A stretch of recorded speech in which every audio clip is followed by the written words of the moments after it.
Astagfirullah. A'udzu billahi minasy syaithanir rajim. Bismillahirrahmanirrahim.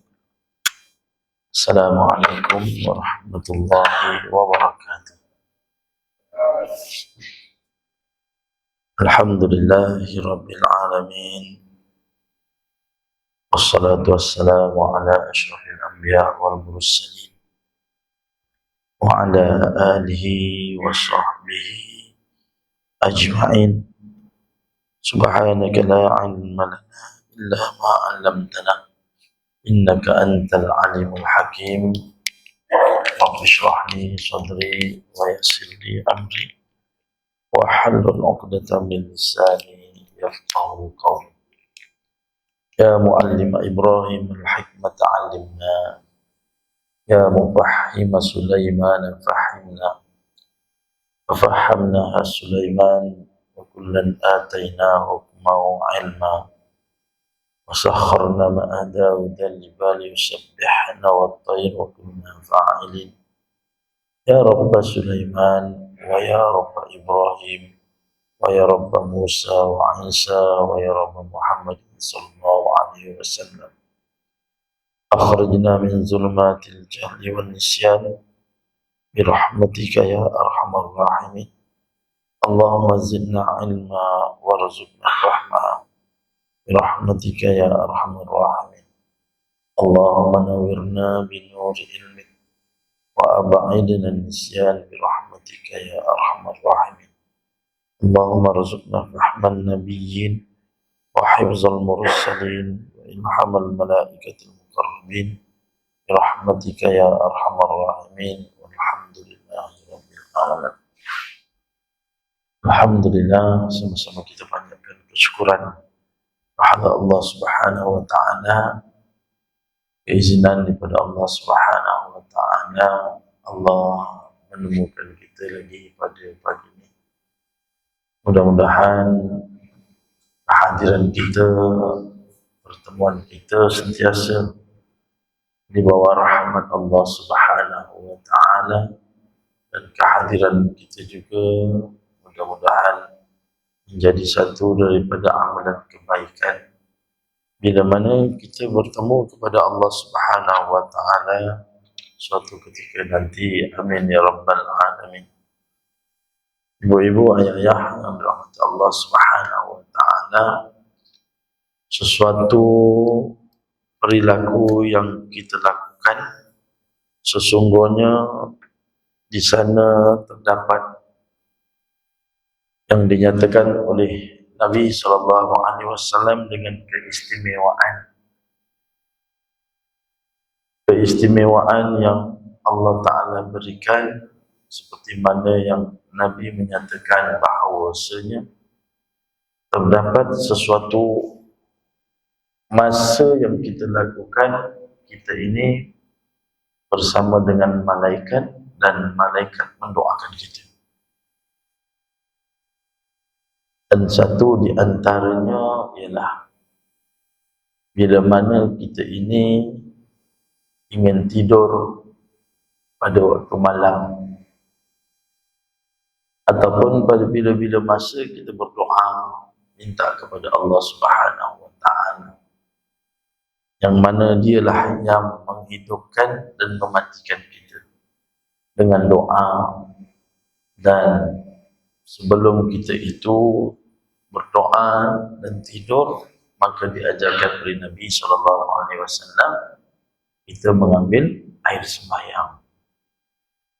Apabila kita ambil air sembahyang sebelum tidur, sesungguhnya malaikat ini akan bersama-sama dengan kita. Ini yang Nabi SAW ajarkan kepada kita. Dinyatakan bahawasanya kita tidur, malaikat bersama dengan kita. Kalau kita tidur dalam keadaan kita ini tidak mengambil wuduk, maka sesungguhnya malaikat tidak bersama dengan kita. Itu satu yang Nabi SAW bagi tahu, bila ingin tidur, ambillah wuduk.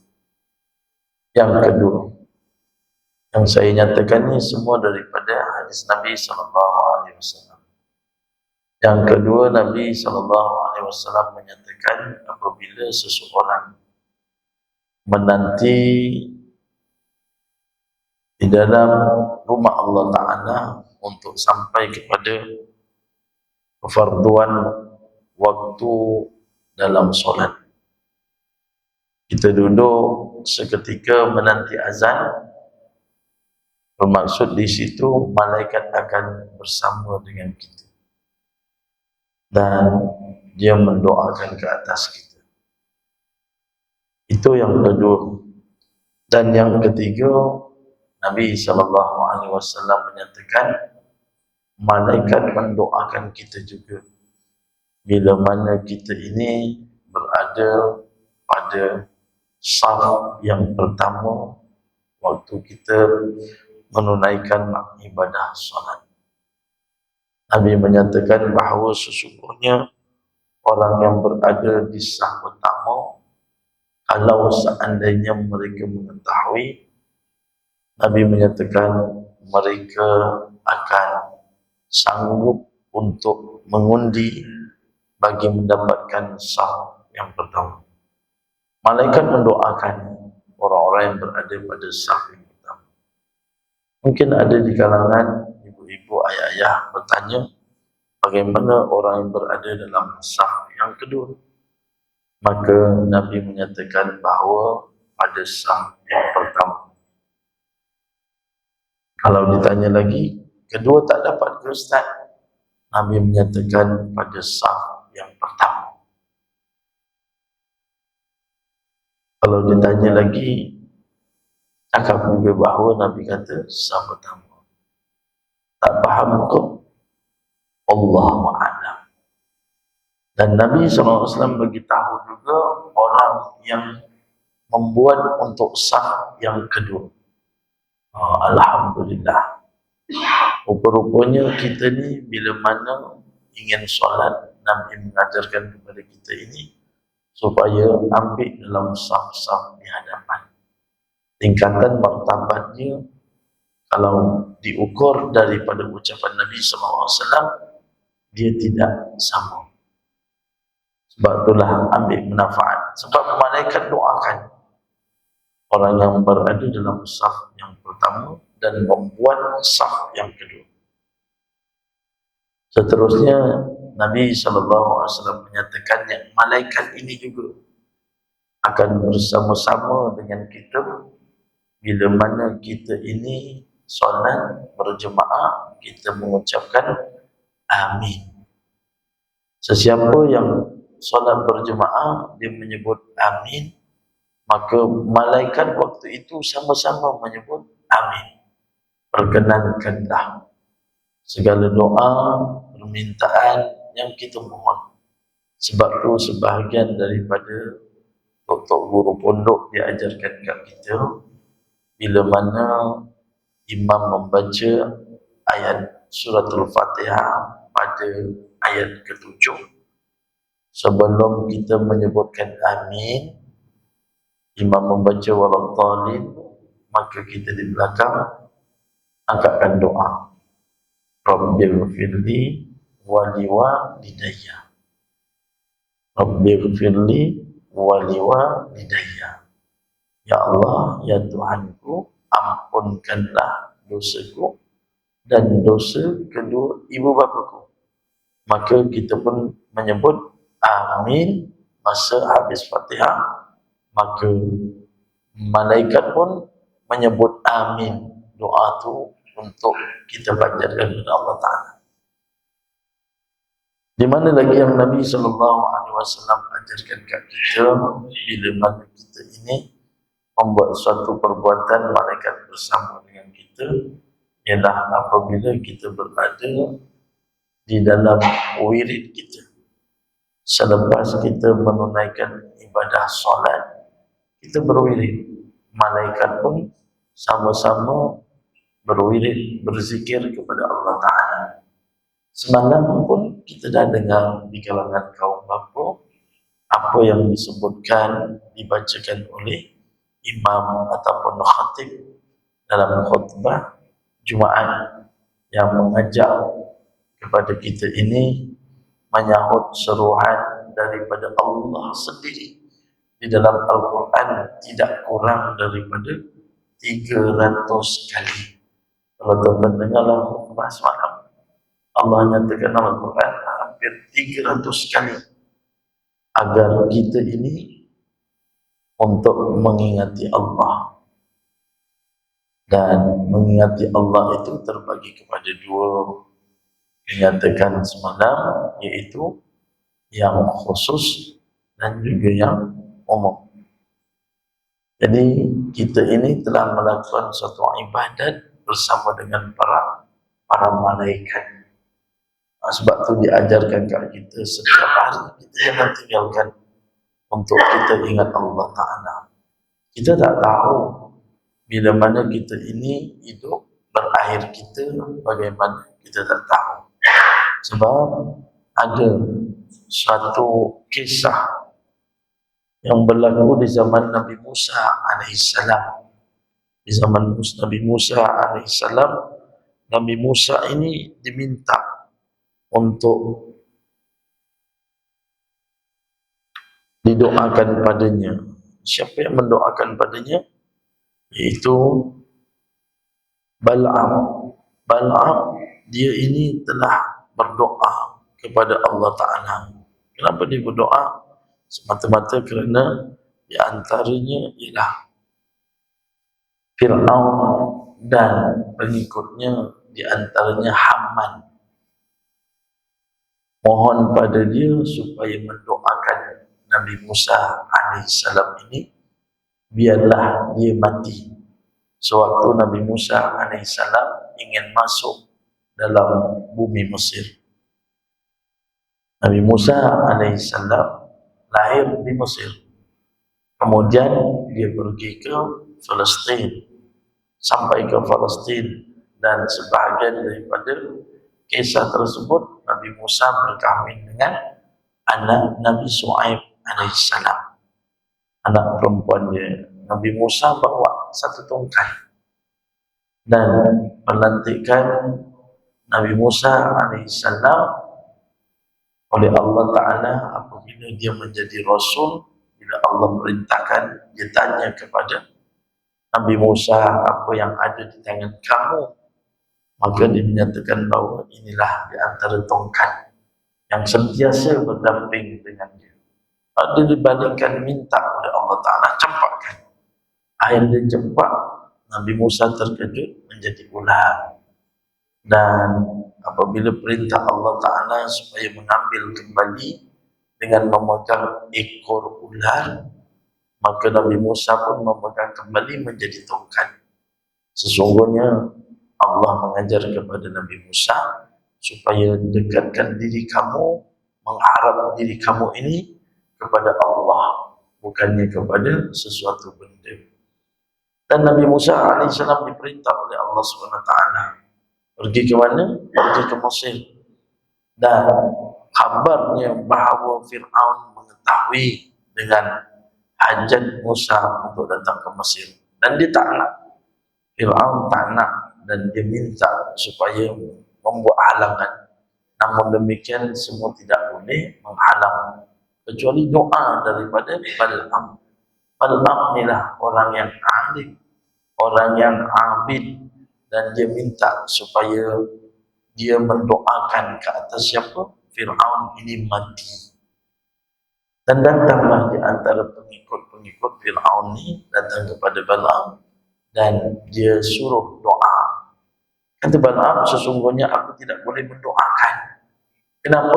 Sebab Musa itu adalah salah satu daripada Rasul Allah, dan ajarannya sama seperti mana yang aku anuti, dan tidak termakanlah hasutan daripada di antaranya ialah pengikut dan juga pembantu kepada Fir'aun. Tapi ingat bahawa sesungguhnya bila mana dia tidak berjaya, dia pulang lalu kuncu-kuncu ataupun orang-orang kanan daripada Fir'aun ini datang kepada isteri Bal'am, dan dia minta kepada isteri Bal'am setelah diberikan dengan habuan bermacam-macam makanan dan juga keuangan, lalu dia minta supaya pujuk suami dia. Siapa yang pujuk? Iaitu isteri Bal'am. Dan dia pujuk bila mana dia kata sesungguhnya hidup kita dalam keadaan senang ini, kamu makan dengan macam-macam, dan pemberian tersebut adalah pemberian daripada seseorang. Bila ditanya daripada siapa? Ada seseorang, dan dia mohon kepada saya, bagi tahu kepada kamu wahai suamiku, doakanlah Musa ini supaya agar tidak hadir ke sini, iaitu dikatakan bahawa untuk doa kematian dia. Bala kata, bagaimana mungkin aku akan berdoa sedemikian sedangkan dia adalah daripada ajaran yang sama dengan aku. Tapi apa yang berlaku? Iaitu isteri dia kata, bukankah aku inginkan kematian dia, tapi aku mohon supaya biarlah dia sesat, jangan sampai ke bumi Mesir. Maha suci Allah. Maka bila mana percakapan dan ucapan daripada bini Bal'am, apa yang terjadi? Bal'am pun telah terpedaya daripada ucapan isteri dia. Sebab itulah di antara orang lelaki ujian dia adalah perempuan. Macam mana besar pun jawatan seseorang lelaki, tetapi bila sampai kepada perempuan, dia tetap akur. Kalau kita dapat jawatan besar-besar pun bagi orang lelaki, contoh dia berada di dalam satu camp, contohlah dia sebagai colonel, dia jaga dalam satu batalion, orang jumpa dia akan hormat, dia akan tabik. Tetapi sampai di rumah, dia disuruh oleh isteri dia, tunduk dia, tunduk. Bila mana duduk di dapur, isteri dia kata, abang tolong ambilkan air, dia ambilkan. Tapi kalau kat jabatan, dia punya anak-anak buah dia tak akan suruh, tak akan berani dia suruh. Tapi bila dalam rumah tangga, suami kalah juga dengan isteri dia. Dan begitu juga kepada Bal'am, dia mendoakan.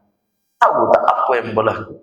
Dia seorang abid, dia angkatkan doa, minta kepada Allah agar Musa itu sesat dan tak masuk kepada bumi Mesir.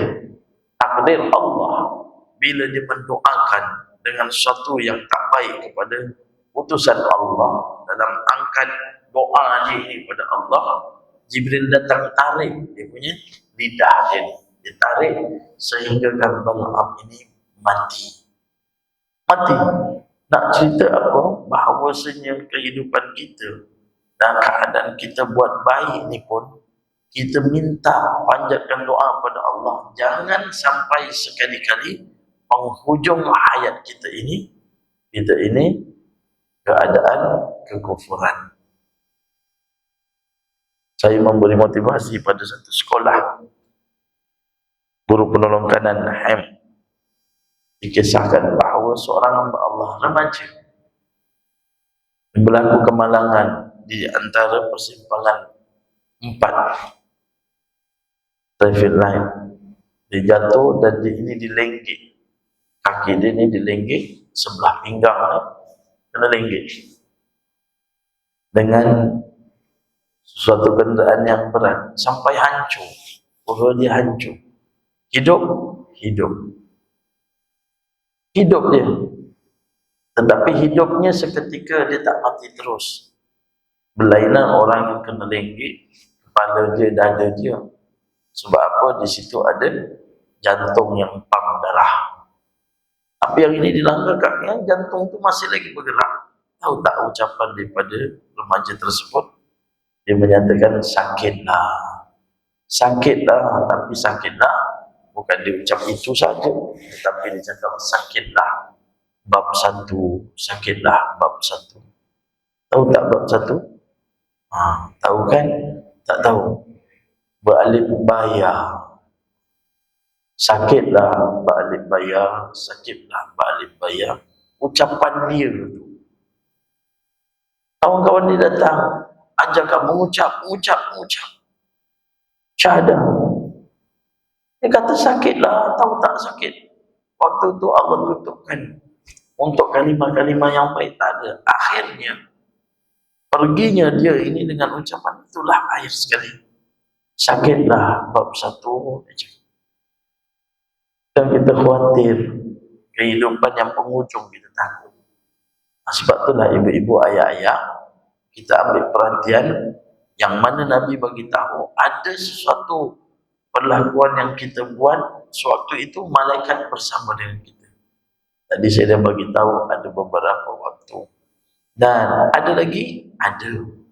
Di antaranya ialah bila kita ini menginfakkan sesuatu.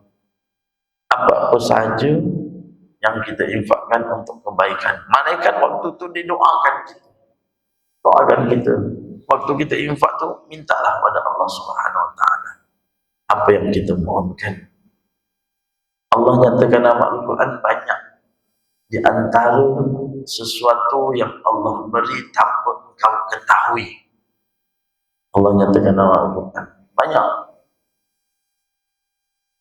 yaitu rezeki-rezeki yang Allah beri tidak disangka-sangka. Satu di antaranya waktu kita infak. Dan ada di antaranya lagi, yaitu orang yang mendoakan kepada orang lain, sedangkan dia mendoakan orang tersebut tak tahu yang dia ini mendoakan. Allah datangkan pada dia malaikat supaya untuk mendoakan ke atas dia yang dapat tahu. Maksudnya apa? Kita doakan kepada orang. Sebab tu bila doa kita jangan sekali-kali tinggalkan wal jami'il muslimin wal muslimat. Jangan kita tinggalkan. Jadi ibu-ibu ayah-ayah rahmat Allah Ta'ala itu sebagai mukaddimah tazkirah. Dan hari ini insyaAllah saya akan baca satu daripada hadis Nabi SAW bab menyuruh membuat kebaikan dan melarang daripada melakukan kemungkaran. Hadis yang ke-27 yang diriwayatkan daripada Abi Abdillah Tariq bin Shihab Al-Jahili Al-Ahmasi radhiyallahu anna rajulan sa'ala an-nabiy sallallahu alaihi wasallam wa qad wada'a rijlahu fil gharz ayyul jihad afdal qala kalimatun haqq inda sultan jaiz. Maksud daripada hadis tersebut daripada Abdullah Tariq bin Shihab Al-Bakhili Al-Ahmaz radhiyallahu an bahawasanya seorang lelaki telah bertanya kepada Rasulullah sallallahu alaihi wasallam. Sedang lelaki itu meletakkan kakinya pada tempat letak kaki yang dekat dengan pelana. Maksudnya dia duduk di atas kuda, di kaki dia di atas pelana. Pelana tahu tak kuda punya tempat. Apakah perjuangan yang lebih utama? Ditanya kepada Nabi SAW, apakah perjuangan yang lebih utama? Baginda menjawab, mengucapkan perkataan yang benar di hadapan pemimpin yang zalim. Ini yang Nabi SAW pesankan. Lepas itu dalam hadis yang lain Nabi SAW mengatakan, kul haq walau kana murran. Kalau benda itu benar, katakanlah. Walaupun susah kita nak cakap, walaupun pahit, tapi semampu bagi kita, cakapkan. Mudah-mudahan itu menjadi satu perubahan dan ibadat kepada kita bila dia ini membetulkan dan membaiki daripada perbuatan dia. Qul haqq walau kana murran. Cakapkanlah. Jadi ibu-ibu ayah yang dirahmati Allah Ta'ala, Allah ajarkan kepada kita melalui Nabi SAW. Sebab tu kena beringatlah kenapa Allah jadikan kita. Ni Nabi bagi tahu suruh cakap yang betul, ya. Cakap yang benar. Tapi banyak di antara orang yang sukar untuk cakap yang benar, lagi suka cakap yang bohong kerana untuk mendapatkan habuan, iaitu hasrat dia. Sebab tu ibu-ibu ayah rahmat Allah Ta'ala kena ingat kenapa Allah jadikan kita. Allah jadikan kita ni cuma dua je ibu-ibu ayah, dua perkara je Allah suruh. Banyak ke Allah suruh kat kita? Dua perkara je. Apa perkara dia? Yang pertama, ta'muruna bil ma'ruf. Yang kedua, wa tanhauna 'anil munkar. Aku jadikan kepada engkau manusia sebagai hamba, buat benda baik, tinggalkan perkara buruk. Itu je Nabi ajar dan Allah ajar. Kuntum khaira ummatin ukhrijat linnas ta'muruna bil ma'ruf wa tanhauna 'anil munkar wa tu'minuna billah. Kita beriman kepada Allah tu adalah perkara makruf. Sebab tu Allah Ta'ala suruh kita ni buat dua dia. Buat benda baik, tinggalkan perkara-perkara buruk. Dalam perkara baik ni, Allah minta kepada kita pun buat dua perkara je. Dua perkara je yang Allah minta kat kita dalam perkara baik. Apa dia? Iaitu yang pertama, ialah perkara wajib. Yang kedua, yang Allah Ta'ala suruh kat kita buat, satu di antara perkara wajib, yang kedua ialah perkara sunat. Itu je yang Allah suruh. Tapi walaupun dengan sebutan perkara wajib dan perkara sunat, yang kat situ tu yang susah kita nak buat, banyak orang tinggalkan. Apa yang wajib? Yang difardukan ke atas kita. Apa maksud wajib? Maksud wajib ialah sesuatu perbuatan yang kita kena buat. Kalau kita tak buat, kita berdosa. Itu nama dia wajib. Dan Allah suruh kita pula buat perkara sunat. Apa maksud sunat? Kita fahamkan sunat ialah buat dapat pahala, kita tinggalkan tak mengapa. Ya, bukan ke betul? Buat dapat pahala, tinggalkan tak mengapa. Kalau ibu-ibu, ayah-ayah katalah bahawasanya sunat itu buat dapat pahala, tinggalkan tak mengapa, mulai hari ini dan saat ini, ibu-ibu, ayah-ayah kena ubah. Kena ubah maksud sunat yang ibu-ibu, ayah-ayah faham tersebut. Apa maksud sunat? Sunat ialah buat dapat pahala. Kalau kita tak buat, kita rugi. Jangan sekali-kali kita tak buat. Kita ada makanan asasi kita. Orang Malaysia makanan asasi apa dia? Nasi. Betul kan?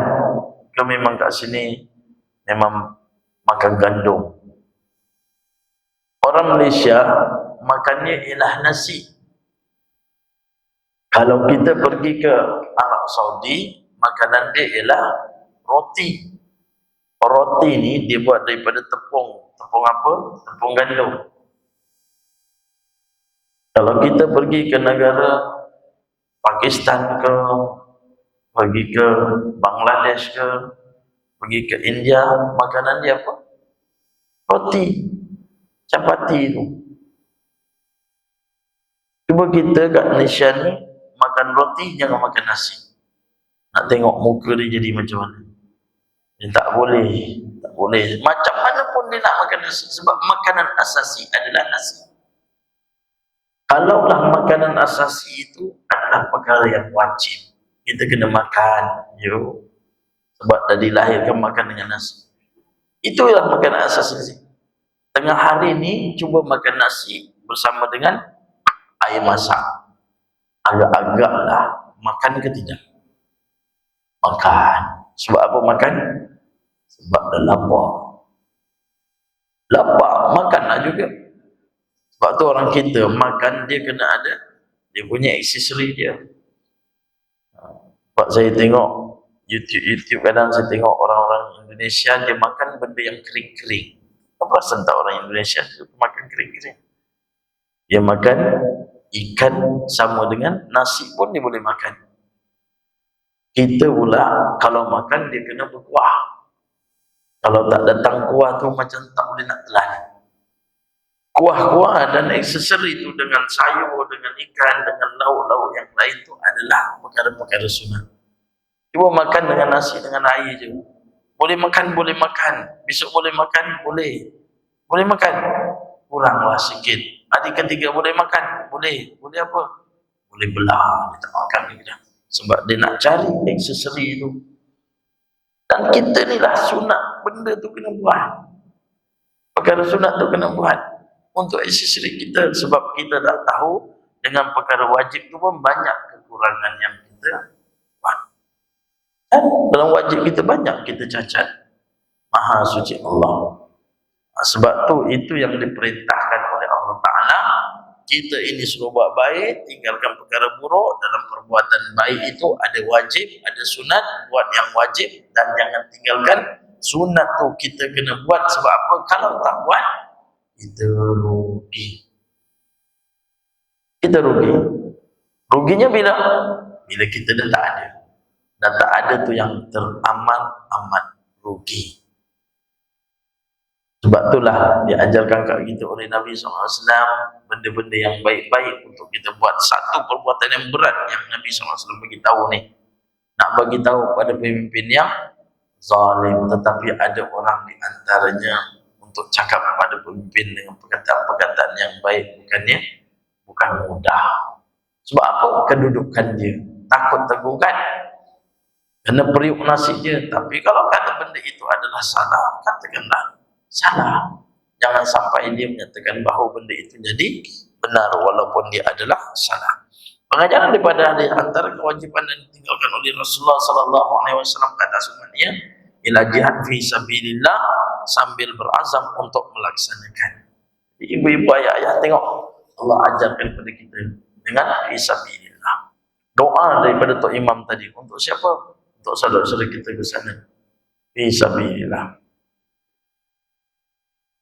Saya 2 bulan lepas saya balik daripada bumi Palestin. Saya pergi Palestin.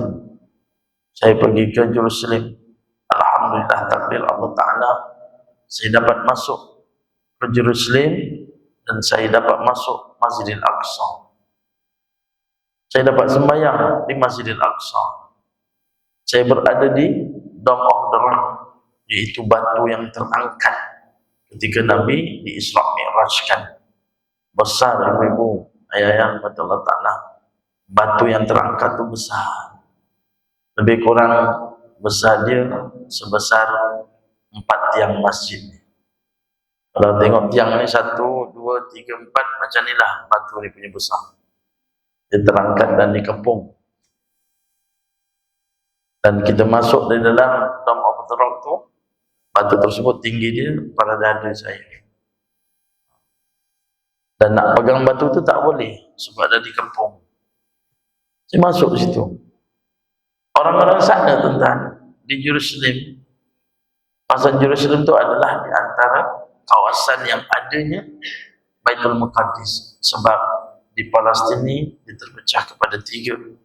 Satu ialah Jerusalem, yang kedua ialah semenanjung Gaza, dan yang ketiga ialah tebing barat. Yang sekarang kita dengar Gaza ni dah ranap, dah habis. Dan saya tak dapat pergi ke sana sebab perjalanannya jauh.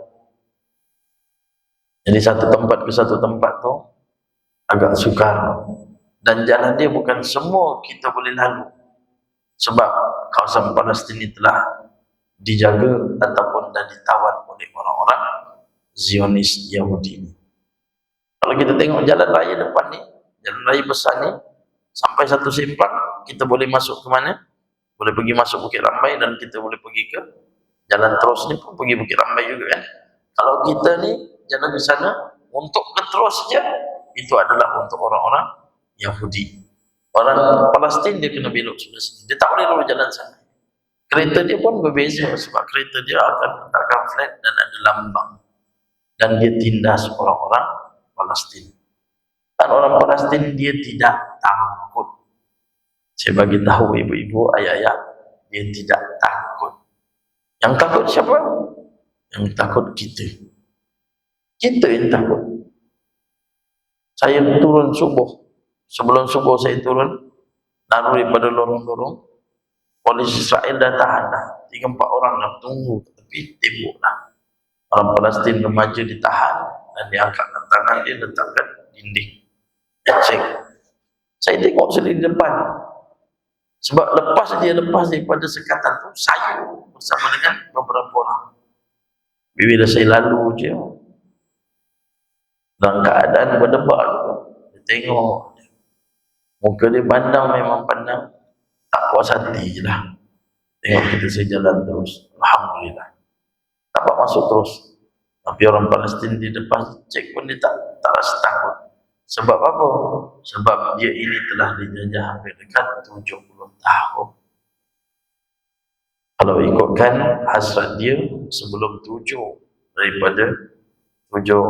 Oktober dia nak serang, sebenarnya perancangan dia memang dia nak habiskan, ranapkan Baitul Muqaddis. Tengok, wa makaru wa makarallah wallahu khairul makirin. Manusia merancang, Allah merancang. Apa yang berlaku sekarang? Berlaku sekarang, penduduk-penduduk di antara Israel Zionis menyatakan bahawa tolonglah bagi dia, janganlah bunuh dia, dan kami sebahagian daripada tenteranya sanggup berkata kami sanggup untuk menjadi rakyat kepada bumi Palestin. Memang patut pun itu yang berlaku sekarang. Sekarang mana? Bayangkan saya masuk dalam Baitul Muqaddis dan saya turun daripada tepi masjid di Masjidil Aqsa tu ada satu tangga turun ke bawah. Rupanya di Masjidil Aqsa di bawah ni ada masjid, dan di bawah lagi ada masjid, ada tingkat masjid ni. Termasuklah Masjid Marwan, Masjid Adam, dan di atasnya adalah Masjidil Aqsa. Saya masuk waktu tu sebelum subuh. Depan ni penuh, saf pertama tak boleh masuk ruang, tak boleh masuk ruang langsung. Saya sampai awal tak boleh masuk, penuh. Sebab dia tahu, orang sana tahu, dan kita pun tahu itu adalah tanah suci yang Allah angkatkan dengan kelebihan. Maha suci Allah. Orang Palestin keadaan yang ada sakit, tetap datang masjid. Saya pergi ke sana, rupa-rupanya di bawah Masjidil Aqsa ini telah bertingkat dan ditembuk. Dan itu yang berlaku sampai sekarang. Malahan tentera Amerika, tentera daripada Israel, dia tak dapat nak kesan. Sebab apa?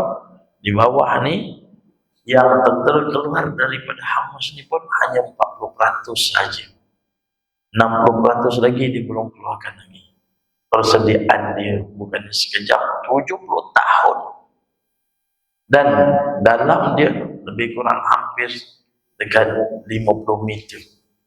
Dalam yang dikorek itu untuk jadi lorong simpanan daripada makanan tentera-tentera dan dikata tembusan-tembusan dan keadaan mereka di bawah. Tak dapat dikesan, tak dapat dikesan. Malahan dia serang daripada atas, tiba-tiba keluar daripada bawah ni keluar, lalu dia pun attack pada tentera-tentera Israel. Di semenanjung Gaza macam tu. Dan mereka ni dalam keadaan ketakutan. Siapa yang ketakutan? Bukan orang Palestin yang ketakutan, tapi orang-orang Israel. Sekarang hampir 70% kawasan Tel Aviv ini dah dihancurkan oleh orang-orang Hamas. Mereka dah angkat tangan dah. Diserah boleh terus kepada Israel. Orang Palestin sendiri bagi tahu sesungguhnya di sini bumi ini, walaupun Israel dia kata dia punya bumi, hanya Amerika yang menyatakan demikian. Dan dia bagi tahu bahawasanya mengisytiharkan ibu negara bagi Israel adalah Jerusalem, bukannya Tel Aviv. Dia menyatakan tetapi dunia menolak. Telah kata manusia bahawasanya dia mengatakan bahawa kuasa ada pada dia, tapi dia lupa bahawa kuasa yang lebih tinggi adalah kuasa Allah Subhanahu wa Ta'ala. Dan kita tak putus-putus, kita berlawan akan tak putus-putus dengan doa. Inilah senjata bagi umat manusia Allah datangkan. Kita dengar je lah berita. Kalau berita daripada berita dunia ni, sukar untuk kita percaya. Waktu kadang saya suka dengar daripada Dr. Rafa ini ceritakan tentang berita-berita yang ada di sana. Dan saya tak nafikan. Bila kata ada terowong di bawah tu semua, saya tak nafikan. Sebab saya masuk masjid tu, saya masuk. Subhanallah. Masjid macam ni. Kemudian di bawah lagi ada masjid macam ni lagi. Kemudian di bawah lagi ada lagi masjid macam ni. Saya pergi tempat bermunajatnya Maryam. Maryam yaitu mak kepada Nabi Isa alaihissalam, kan dia bermunajat di mana? Di Masjidil Aqsa di Palestin. Saya pergi tempat tu. Dan kawasan tu dikepung lah, tapi nampaklah kawasan dia, tempat dia. Dan saya pergi juga tempat bukit. Siti Maryam ini, ibu kepada Nabi Isa ini meninggal. Saya pergi, tapi kawasan itu semua ditawan oleh orang-orang Israel. 1997 hasrat dia nak ranakkan, nak tutup semua. Tetapi dia takut. Sebab apa? Takut umat Islam ini akan bersatu. Sebab itulah dihapuskan satu persatu negara-negara Arab. Bermula daripada Iraq. Dan datangnya Iraq dihapuskan. Kemudian pada Libya, Muammar Gaddafi habis. Kemudian kepada Syria pun habis. Lepas tu dia tawan Mesir pun habis. Jordan dah, Kuwait dah habis, semua ditawan. Apa yang jadi? Jadi itu yang kata perancangan dia. Kalau ikutkanlah, kalau ikutkan, baca di antara satu hadis tentang yang mujaddid, yaitu pembaharuan kepada Islam selepas 100 tahun. Khalifah bagi Islam yaitu jatuhnya pada tahun 2014 sekarang, 2024 sekarang, itu 1024. Lepas 100 tahun. 2024 tolak dengan 100 tahun. 1924 jatuhnya kerajaan Utsmaniyah. Lepas tu habis. Dan Islam jadi porak-poranda macam-macam dengan hukum. Nabi bagi tahu akan datang mujaddid selepas 100 tahun. Cuba campurkanlah 100 tahun 1924 campur 100 bila? Inilah 2024. Adakah Islam itu tak sempurna? Islam itu sempurna, tetapi pengamalan daripada hamba-hamba Allah, penganutnya dalam keadaan ikut nafsu. Carilah hukum-hukum Islam yang dilaksanakan dalam dunia. Mana yang laksanakan? Di Malaysia laksanakan? Sudah tentu tidak. Betul kan? Adakah hukum had dilakukan? Tak. Orang lelaki dan perempuan yang bukan mahram berzina, apa hukum dia? Kalau berkahwin, rejam sampai mati. Ada tak orang Malaysia kena rejam sampai mati? Tak. Ada tak orang yang belum berkahwin disebat 100 kali? Tak. Banyak lagi minum arak, adakah di rotan sebanyak 20 kali, 40 kali mengikut Umar dan juga Abu Bakar? Tidak. Jadi dihukum apa? Hukum dengan bayaran denda. Tangkap haluan RM1,000. RM1,000 agak-agak kena bayar. Lepas tu haluan lagi tak? Buat lagi. Tapi kalau seandainya di rotan, di khairat ramai, agak-agak. Sebab tu hukum Islam dia memalukan. Betul tak? Di rotan dia khairat ramai. Tapi orang kita boleh tak? Tak. Tak boleh sebab apa? Sebab peri kemanusiaan, hak asasi manusia. Sebab tu saya tanya pelajar-pelajar saya, kalau seandainya buat sana, saya pegang telefon, saya telefon mak ayah awak. Tak payah Ustaz, jangan.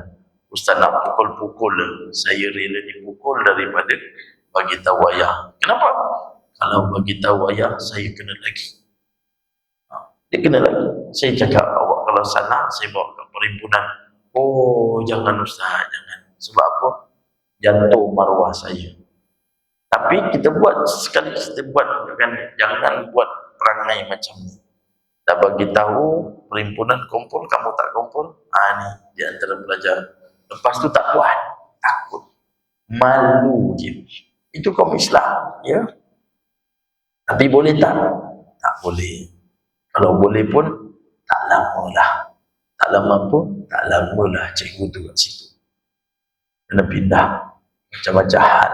Tapi hakikat itulah, ramai di antara manusia mengikuti hati tolak pada ajaran Islam.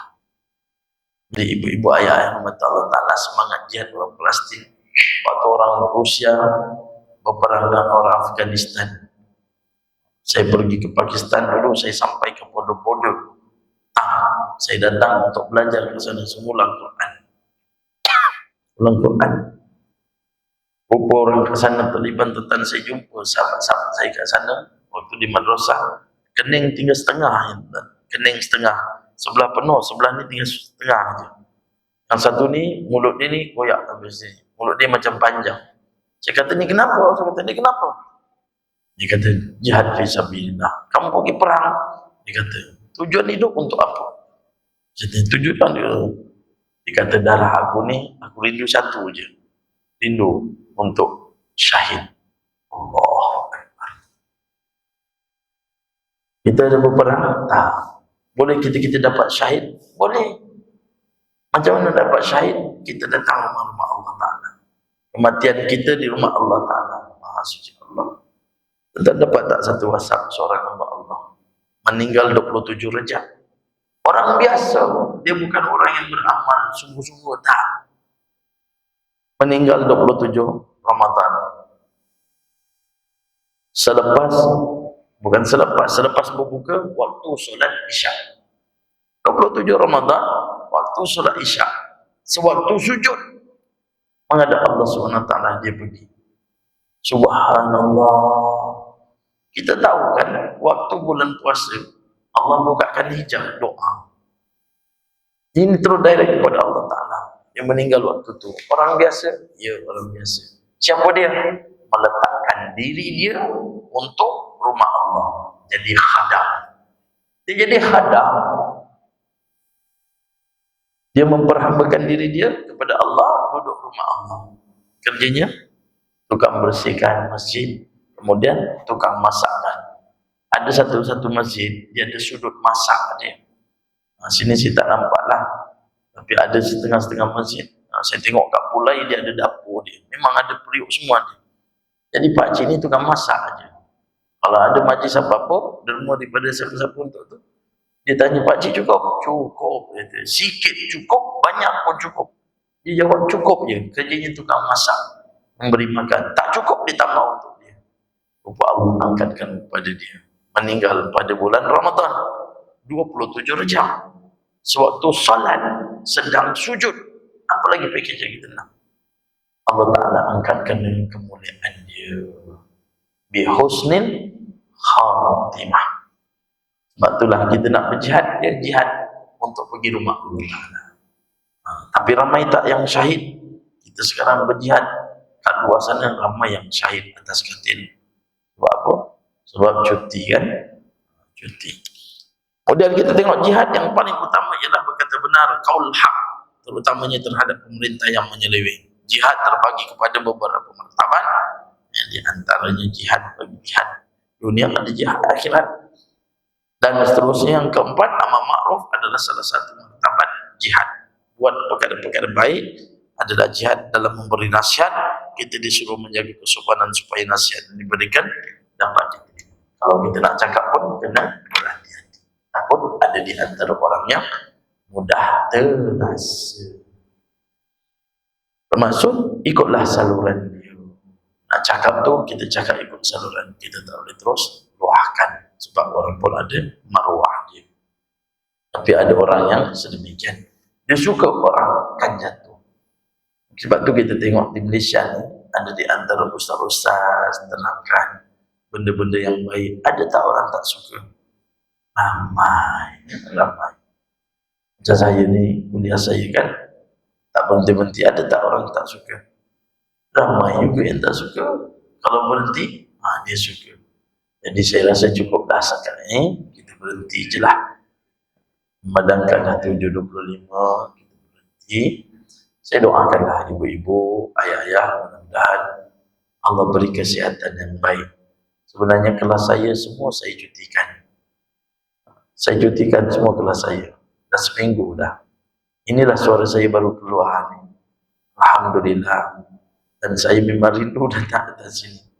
Pasal kita dah sebulan sekali, kalau ustaz tak datang, tak ada dah. Tunggu 2 bulan. Jadi insyaAllah ni saya datang, bukan saja saya datang untuk kita bertemu fisabilillah kerana Allah Ta'ala, tapi saya nak minta ampun, minta maaf ibu-ibu ibu ayah. InsyaAllah doakanlah pemergian saya 12-12 ke Tanah Suci untuk mengerjakan umrah. Mudah-mudahan diberikan kesihatan yang baik, wa'afiatan yang waras, dapat menyempurnakan ibadah umrah yang sempurna di sana. InsyaAllah saya akan bawa jemaah lebih kurang dari 46 orang di bawah satu syarikat jual. InsyaAllah saya akan pergi ke sana dan akan juga melawat sepupu Nabi SAW yang waktu jasad dia dimasukkan di dalam liang lahat, kedengaran suara di kalangan sahabat-sahabat, ya ayyatuhan nafsul mutmainnah irji'i ila rabbiki radiyatan mardiyah. Dengar suara tu bila jasad dimasuk dalam liang lahat. Siapa dia? Abdullah ibnu Abbas. InsyaAllah kami akan ke sana dan akan pergi ke makam juga di Taif. Sebelum ini saya dah pergi, tapi cuma nak mendahkan kesan-kesan sejarah perjuangan sahabat-sahabat dan perjuangan Rasulullah SAW. Jadi saya minta ampun, minta maaf, minta restu daripada ibu-ibu ayah-ayah. Semoga perjalanan saya dan jemaah kami ini mendapat umrah yang mabrur, dan mudah-mudahan Allah Subhanahu Wa Taala juga akan mengabulkan permintaan ibu-ibu ayah-ayah yang ingin ke sana. Hukum menunaikan umrah ke atas kita ni, orang kata sunat, sebenarnya wajib bagi kita untuk mengerjakan ibadah umrah sekurang-kurangnya sekali. Tapi orang sebut wajib pada haji sebab apa? Biasa orang pergi haji, dia akan mengerjakan umrah, sama ada tamattu ataupun ifrad, sama ada buat umrah dulu baru haji ataupun haji dulu baru umrah. Dia buat umrah tak? Buat haji tak? Buat. Orang pergi umrah buat haji tak? Tidak, tetapi dia mengerjakan umrah. Jadi insyaAllah cukuplah setakat tu. Maaf sekali lagi daripada saya doakan ibu-ibu ayah-ayah, mudah-mudahan Allah beri kesihatan yang baik, kewafiatan yang waras, ditetapkan keimanan dan istiqamah untuk kita beramal ibadah kepada Allah Ta'ala. Aku qauli hadza astaghfirullah li wa lakum, subhanakallahumma wa bihamdika asyhadu an la ilaha illa anta astaghfiruka wa atubu ilaik. Bismillahirrahmanirrahim. Wal 'asri innal insana lafi khusr illa alladzina amanu wa 'amilus shalihat wa tawassaw bil haqq wa tawassaw bis sabr.